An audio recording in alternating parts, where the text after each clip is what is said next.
Alright, we should be live. Back, and we are working on. Oops, my headset is plugged into the capture card still. Okay. In order to get the audio from playing on the PlayStation 5. Okay, there we go. That's better. Alright, so we're back. We're working on Eartha Joe. Here she is. And we are very close to being done, but wow, does it feel really far away right now, because we need. A I'm choking on the words. We need 11 cuts. And that is no easy feat right now. Not going to be easy. No easy feat. Yeah, no, this is. This one's going to be rough. So Joe is nearly done, but she still needs about 11 cuts. And all of the cards left on her list are utility cards and the things that I put, the reasons why I'm building this deck. Like, I don't want to get rid of cards like Jester's Mask or Mindslaver or Karn Liberated, because those are kind of the reasons why we're doing the thing. Alright, not gonna lie, I wonder if we can lose the Siobhan Dragon. Or Siobhan Hellkite, rather. Where's my pinging section? What do I have if I get rid of that? So,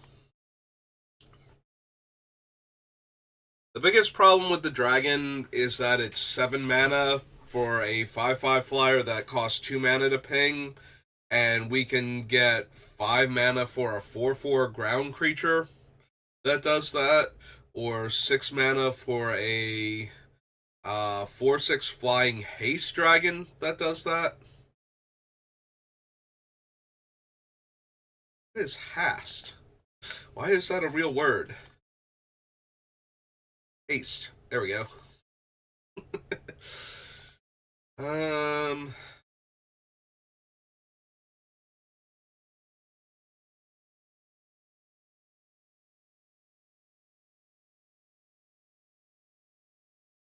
Hmm. Like, it's possible Kamal can go, and it's possible Siobhan Hellkite can go.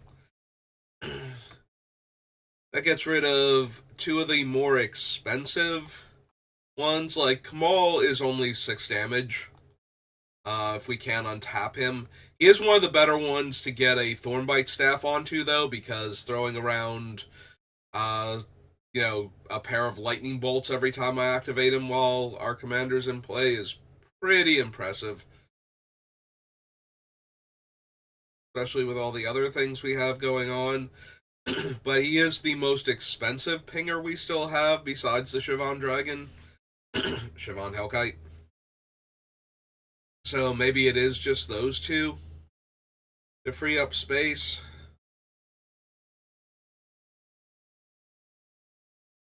It is a little rough without the Chiron negotiations, though, because then I only have a very small handful of pingers left.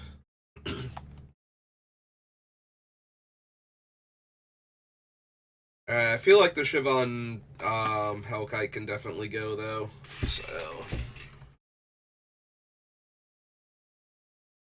let's go ahead and cut that off the list.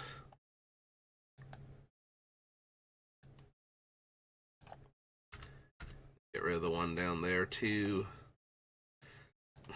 Alright, that brings us down to 70. So, making progress. Yeah, I don't know that we 100% need to be at the 60-40 split. Joe's a 4-drop. Excuse me. Joe is a 4-drop, and we do have some mana ramping artifacts, too. Plus, we can just generate infinite colorless from Zerta plus either of the two untapping monoliths. So, we do have that going on.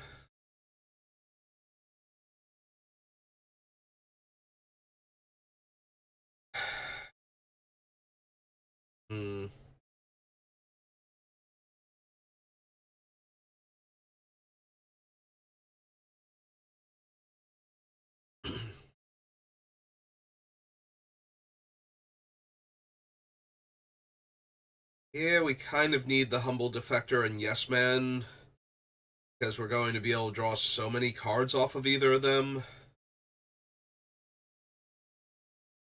Um,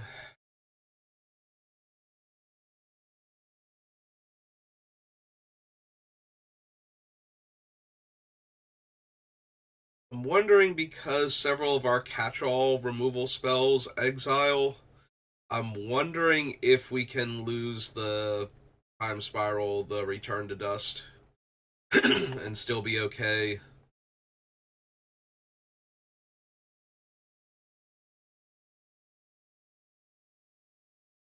I'm thinking yes. Right, because we still have Excise the Imperfect, the Unexpected Absence, or whatever it's called. I think one or two others. Let's straight up exile.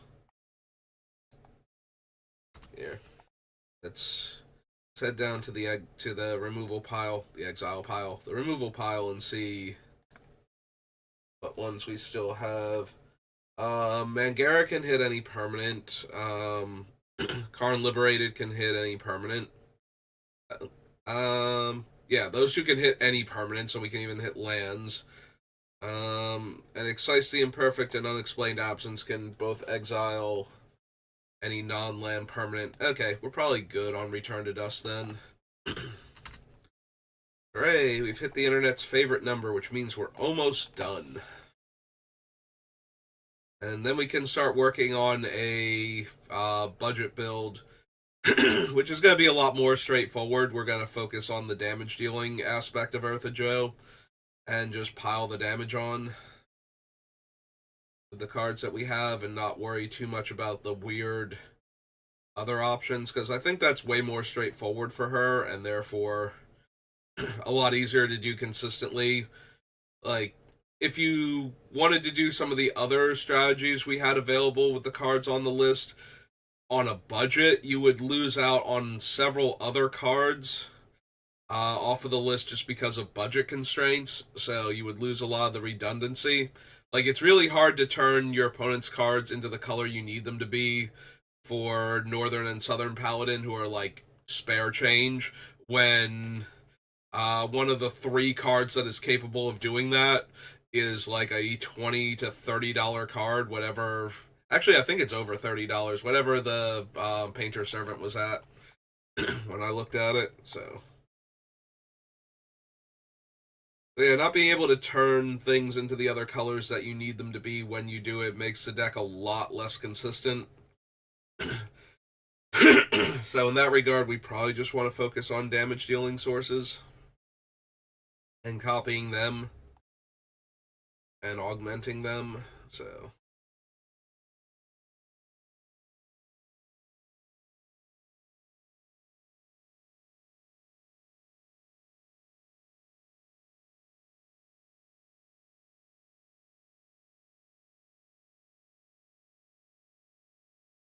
yeah, I think Helm of the Host is just a bit too good with our commander. If copying the ability once is good, copying the ability 3 or 4 or 12 times is really good. Although, let's be honest, if you've lived that many turn cycles and made that many copies of Eartha Joe, probably have already won the game anyway, because nobody else is doing anything, or the board is so stalemated that nothing can happen until somebody finally, I don't know, gets rid of stasis or something at that point. I don't know what's locked down the game so hard. Winter Orb, maybe? Well timed Winter Orb? Or that new Winter Moon?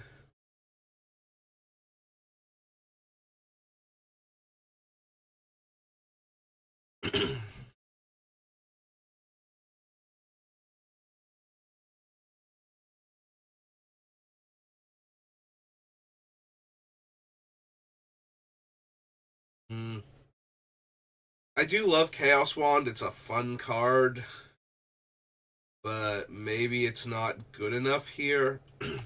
I have so much fun with this card in my Steal Your Spells Bolus deck that I really do want to keep it here just because the second copy means that you have a much higher chance of hitting the type of spell you wanted to. If somebody's about to combo off and you target the control deck and try and hit their counter spell, you get 2 looks at it. Whereas if we get rid of it, we just don't get the fun of doing this.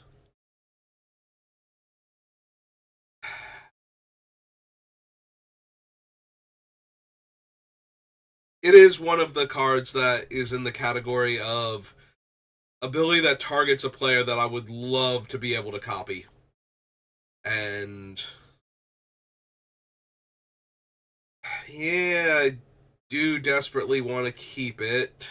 So what are we cutting instead then?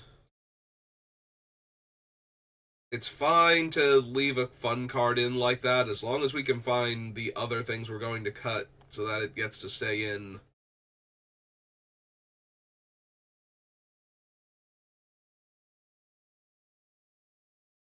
We're so creature based, I can't see cutting Ascend from Avernus. I do think we need a catch back up card where if a lot of our stuff has been ruined, we can play one card and get back in the game. So I think Ascend from Avernus is that card for us.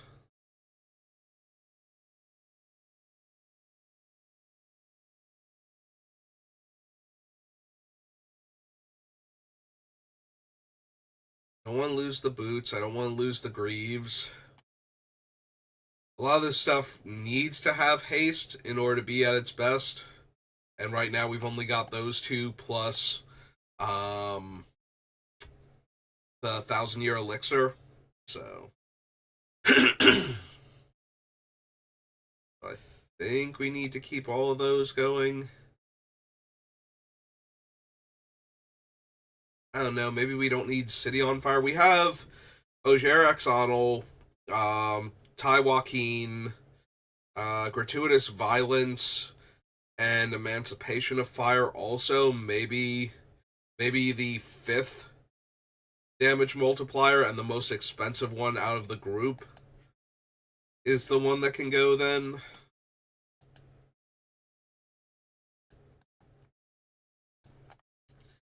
Yeah, maybe we just cut City on Fire then. We have so many other damage augmenters that I don't think we need all of them. And I think the 8 mana one that has Convoke when we don't have a ton of creatures. Like, it is nice that our commander makes a token, so that essentially knocks it down from 8 to 6, which makes it Emancipation of Fire at that point. So yeah, I don't think that's the one we need. Like, we do have a lot of creatures in the deck, but a lot of them are like, 3 to 5 drops. Like, we're not going to play a bunch of cheap creatures early and then on like turn 6 cast this thing a lot of the time.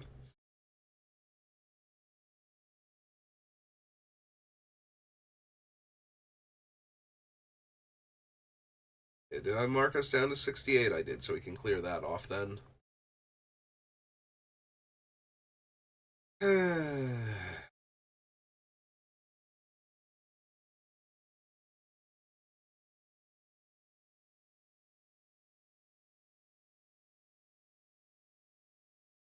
Really want to keep the Mindslaver. Ariok Salvagers is getting back a bunch of our card draw effects so that we can keep reusing them. And it's very cheap, too. It's essentially 2 mana, draw 2 cards when our deck is working, so fight in 1, draw 2 cards. That is when our deck is working. Sometimes it's going to be a lot more awkward than that, but also, we draw the cards on delay because our main things are the 2 baubles, which don't draw until the next turn, so.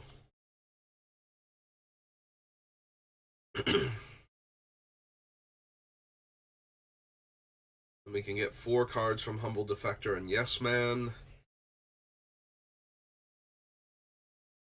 Ballista, Helm of the Host.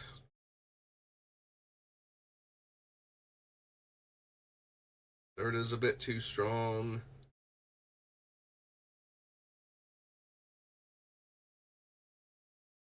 Is it possible we don't need Fable?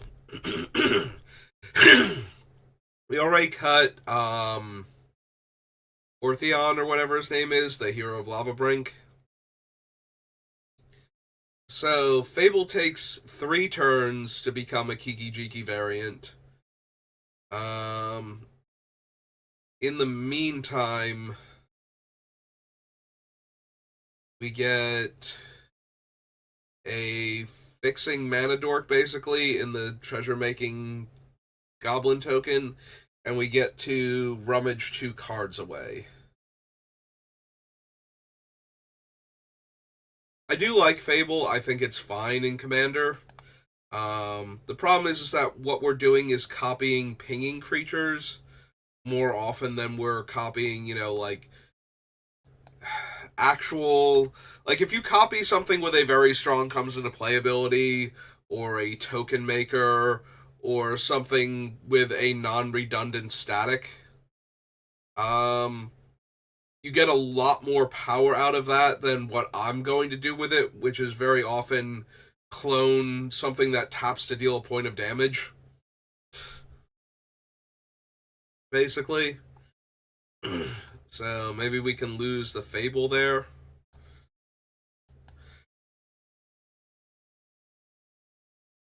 We could also use it to make copies. Well, we can't make copies of Yes Man, but we could make copies of Humble Defector and give those away. And then the people we gave them to can't sacrifice them because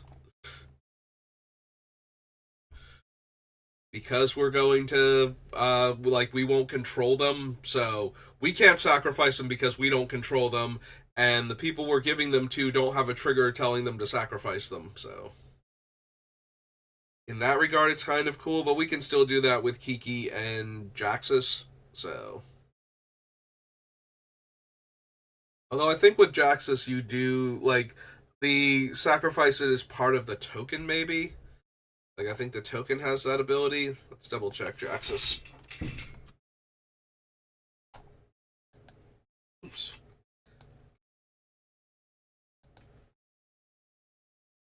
When this creature dies, draw a card. Oh no! So the creature has when this creature dies, draw a card. The sacrifice at the beginning of the next end step is part of Jaxus's effect. So yeah, it would work the same way where I am trying to sacrifice them and I can't. And the opponent doesn't have a thing that's telling them to sacrifice them, so.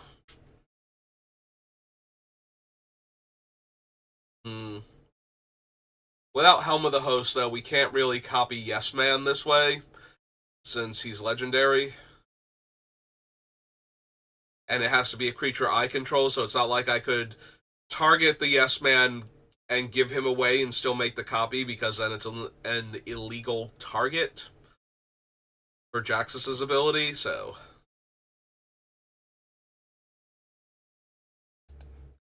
Alright, so we're down to 67. We need at least 2 more cuts, probably 3 or 4.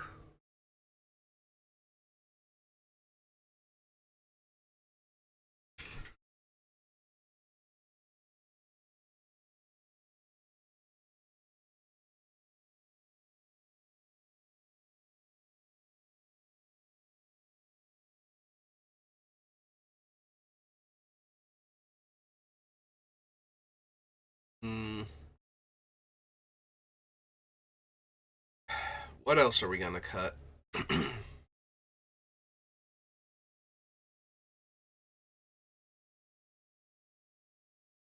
Yeah, I was looking at Walking Ballista for a second, but between Zerta and the Ariok Salvagers, I really don't think we can afford to cut Walking Ballista. It just does too much with the rest of the cards in our deck. Making it cheaper to add more counters to it is super helpful. Being able to get it back and recast it, possibly down 2 mana, so X will be will be 1 less than the maximum, but That's still probably fine if we can keep getting it back every turn cycle. So.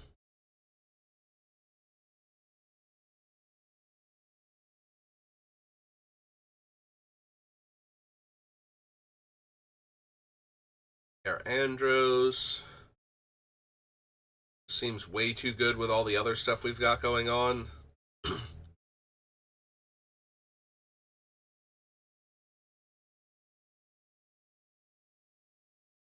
Biochan, Imperial Recruiter, Swiftfoot Boots. Want to lose the Chaos Wand.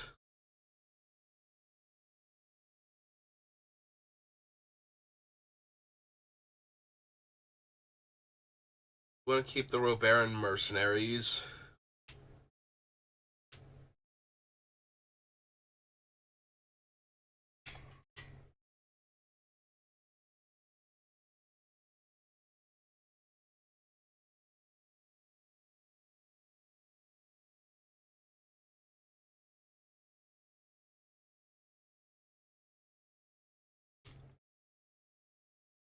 I don't want to cut any of the cheap mana rocks because then we need to cut more cards to make sure we have enough land in the deck, so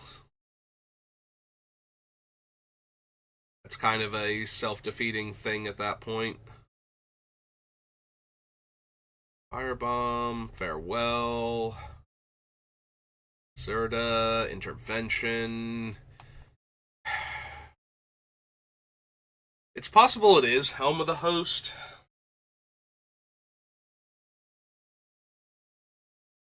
But I think that's a bit too useful in this deck. Helm of the Host is always good when your legendary commander has a non-redundant static or activated ability or anything. Like, just making more copies of them usually makes the deck better. Unless their whole thing is using up your mana or something, where having a second copy is like, yeah, or I could just sink all my mana into the original copy and it'd be just as good. So, in that regard, Helm of the Host, not so great, but I think it's fine for this deck. Yeah, if we could just make more copies of, like, I don't know, Maul or Yes Man or something, probably do a lot of work that way. And definitely works super well on our commander, so.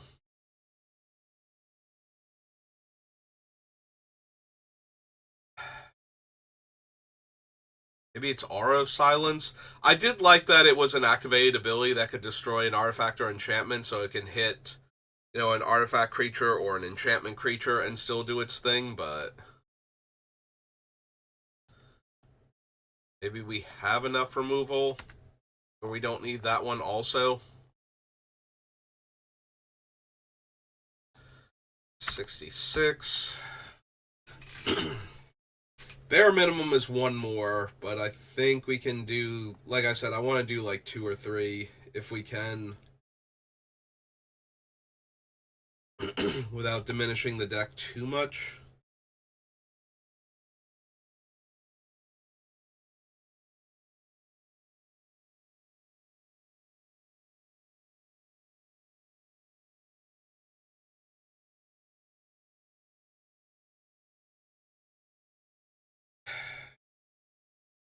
Looking at Sad Robot, but at the same time, I think this is a really good deck for him.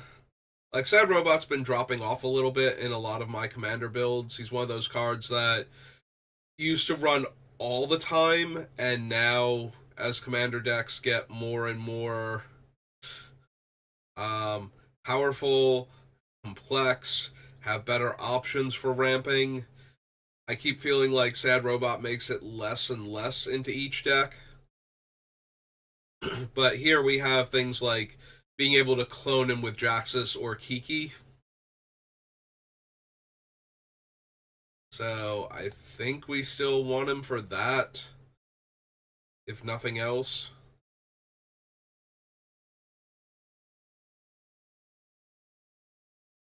Want Kumano.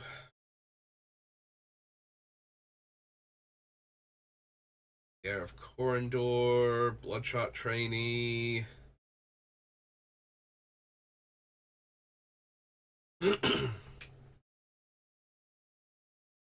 Basilisk Collar, I think, is too good with what we have.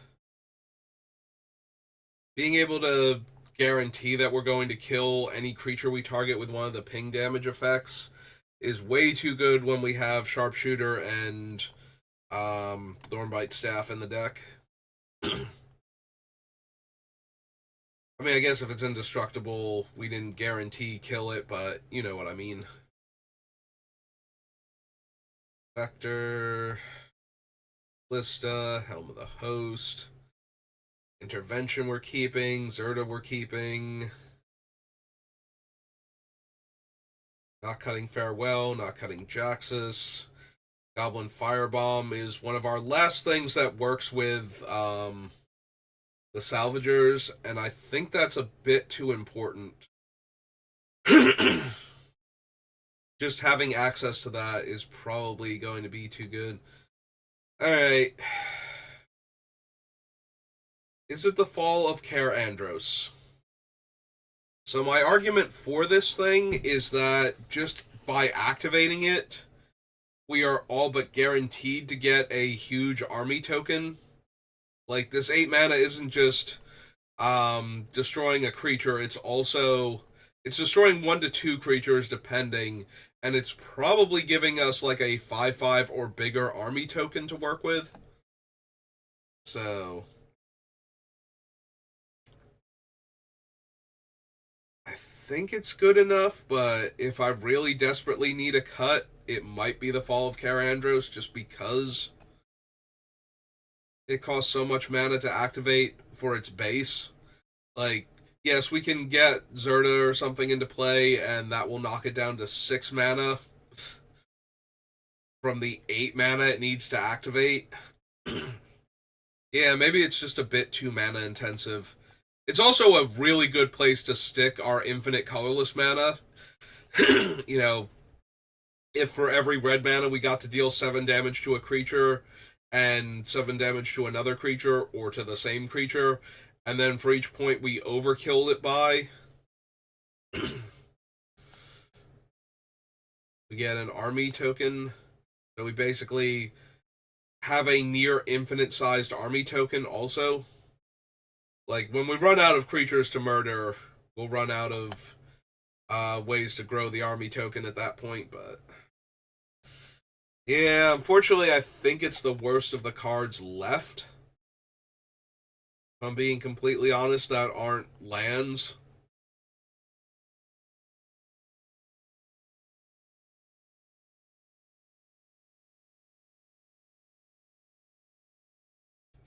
If we wanted to cut one of the recruiters, I think it would be of the guard, but that's still good enough, I think. A lot of our creatures are very small, so we can tutor for most of them with either of the recruiters.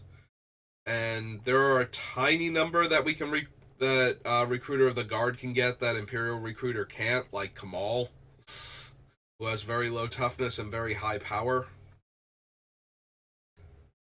Alright, so the Fall of Kaer Andros brings us down to 65. So if I really want to, I can try to get 1 or 2 more land in here at the cost of 1 or 2 more of the spells. It's gonna be really difficult, though. Let's start from the bottom and work our way up this time. Maybe focusing on it from a different angle will help.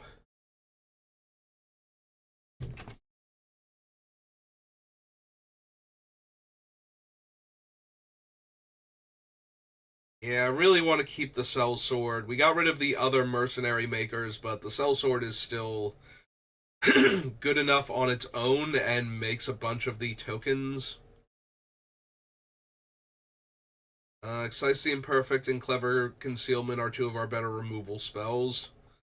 Robert Mercenary still goes infinite with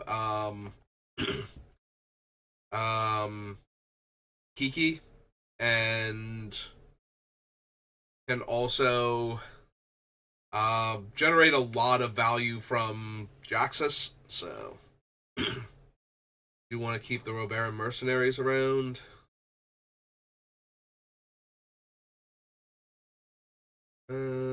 Deflecting SWAT is still good enough. Various protection, Darksteel mutation.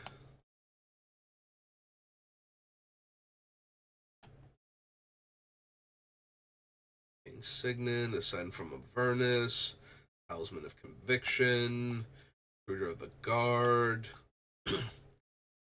Fiery Emancipation, Brash Taunter, Chaos Wand.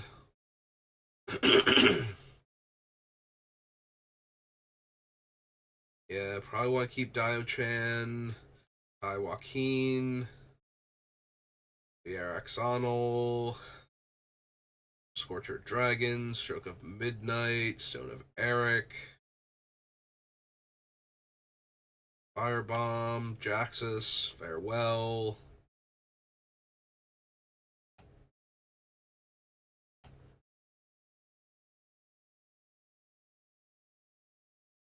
Ertha, Prevention, Home of the Host, Walking Ballista, Humble Defector,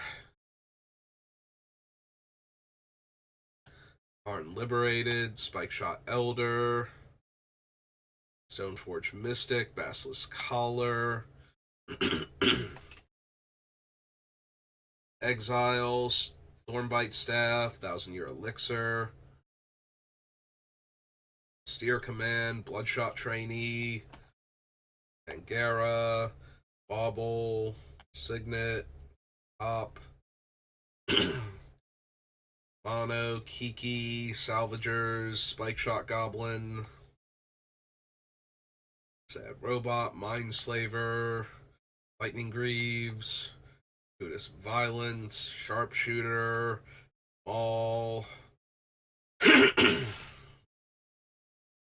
Negotiations, Grim Monolith, Stark of Wrath, Lighten Tutor, Other Bauble, Jester's Mask, Belwar Stone, Land Tax, Sword, Soul Ring, and Basalt Monolith.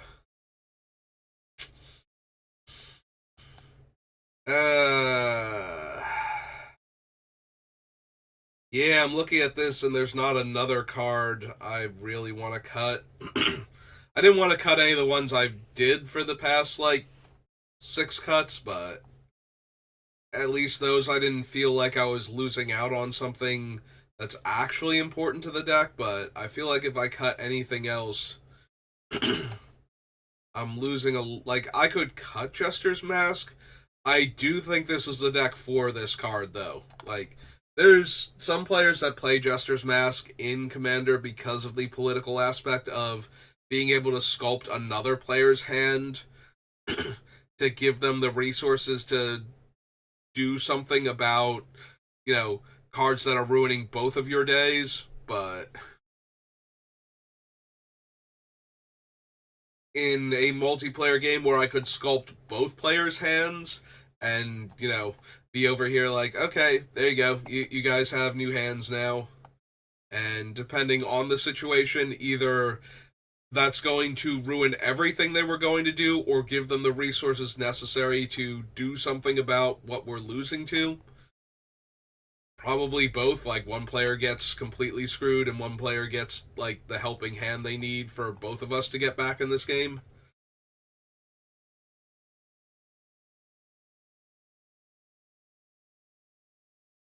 So yeah, I don't want to cut cards like that because they are the things I'm most looking forward to playing with this deck. Alright, let's take a look at the lands and see where we're at with those. I have a bunch of them on the list that I can get rid of because they're on here to be to be fixing for a budget build. Ancient Tomb can stay. Core Haven can stay. I might wind up cutting it. It says we have 31 cards that are lands, so we're definitely going to need to cut a bunch of the worst ones. Actually, if we're doing 65 lands, or 35 lands, I probably want Boros Garrison. Sacred Foundry definitely stays. Those three stay. See, like, we don't need Clifftop Retreat anymore. Slayer's Stronghold can definitely stay. It's a way to give haste to my creatures. We don't need Temple of Triumph. We don't need Windscar Crag.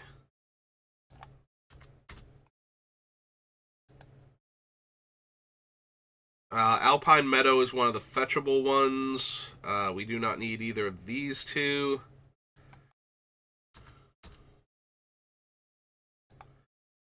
I don't. Sundown. Sacred Peaks is fetchable.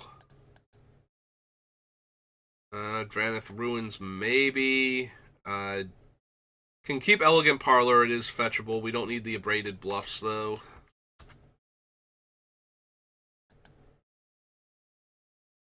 Do we want Sunbaked Canyon at all? Don't think so. We don't have any ways to get it back. We don't need spectator seating. We could run it, but I don't think we need it. Maybe an untapped dual land that doesn't have types is fine. Command Tower we want, Flamekin Village we want, so now we're down to 23.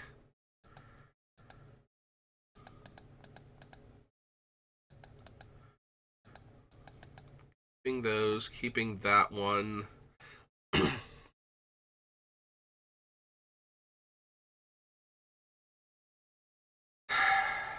Yeah, we probably don't need Tyrite Sanctum. I'm wondering if we want to keep the Dranith Ruins because we can use it to pump up the Spike Shot Goblins and the Bloodshot Trainee.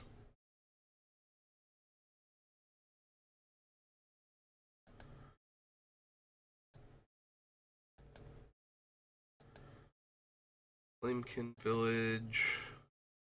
Yeah, it brings us down to 22 lands.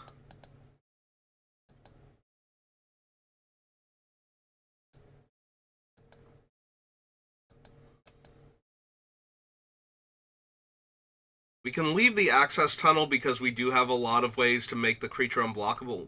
Or do we just want the other one?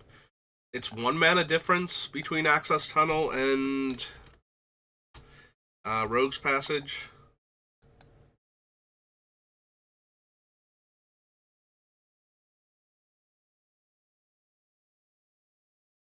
So it's 3 mana for 3 power or less versus Rogue's Passage.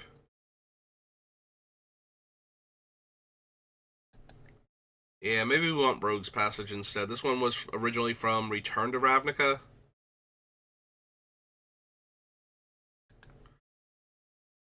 Yeah, okay, maybe we swap those out then. I don't think the 1 mana is enough of a savings for the most part when we're using this thing.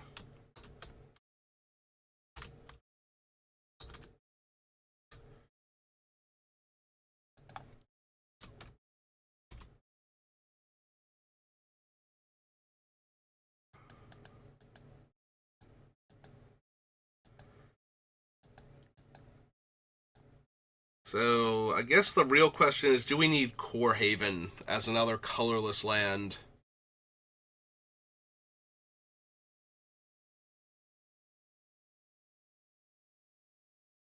Like, it's fine in that regard. Being able to prevent all damage that 2 attacking creatures would deal.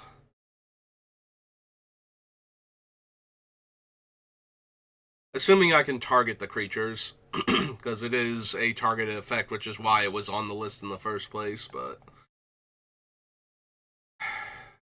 it's neat. I don't know that we need it, though, and we already have 2 colorless lands on the list in the Dranith and the Rogue's Passage, so...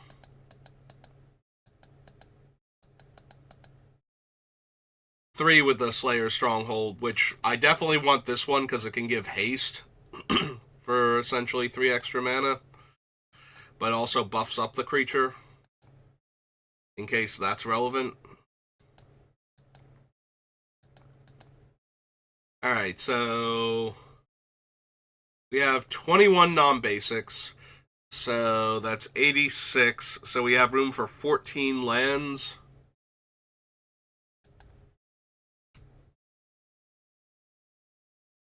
So I definitely think we want to favor Mountain.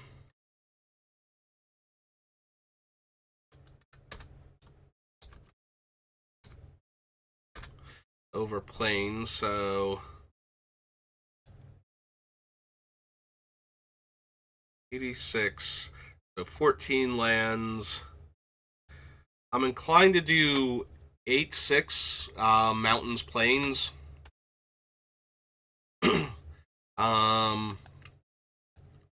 We have one additional white source in the Iganjo Seat of the Empire. And we have one additional red source in the form of the Flamekin Village. So yeah, I think that's fine. We definitely want more mountains and plains. There's a possibility we want to go 9/5. Most of our white spells are not double white. I think Mangara, Farewell, and Austere Command. It's not true. We also have the Heliod's Intervention is double white next.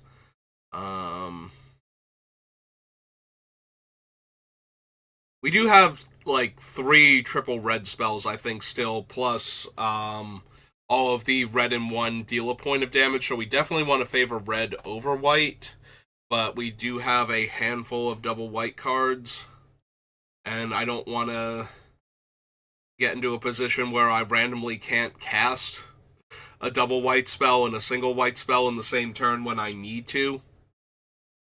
You know, like, run... Oh, that was the other thing. We don't have Homeward Path on the list. Because I do want Homeward Path for the, Yes Man and Humble Defector, so...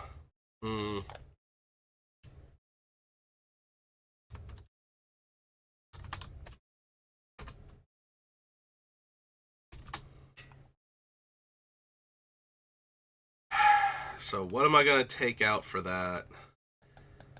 I guess I could lose Iganjo. It's 4 damage to an attacking or blocking creature. That's not exactly the most powerful.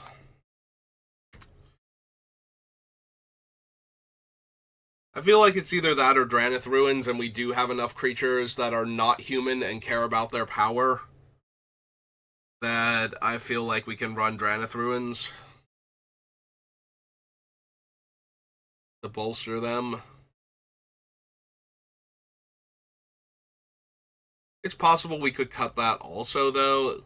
It's a little bit mana intensive at functionally 3 additional mana, but it does add 4 1/1 counters to the creature, essentially, when we use it, so... As long as Ertha Jo herself is in play. Alright. I think that's going to be the build. This is one of those ones I would have to try it out, make sure that it doesn't need more mana in order to function. If it really desperately needed it, we could probably cut one of the less impressive...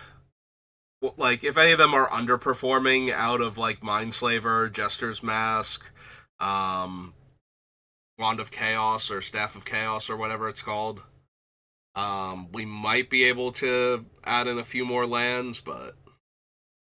So that's going to do it for the regular build. We'll do the budget build next, and then we'll figure out something from Modern Horizons 3 that we want to build around, but that's going to do it for me for right now, so thank you for watching, and I will see you next time. Have a good rest of your day.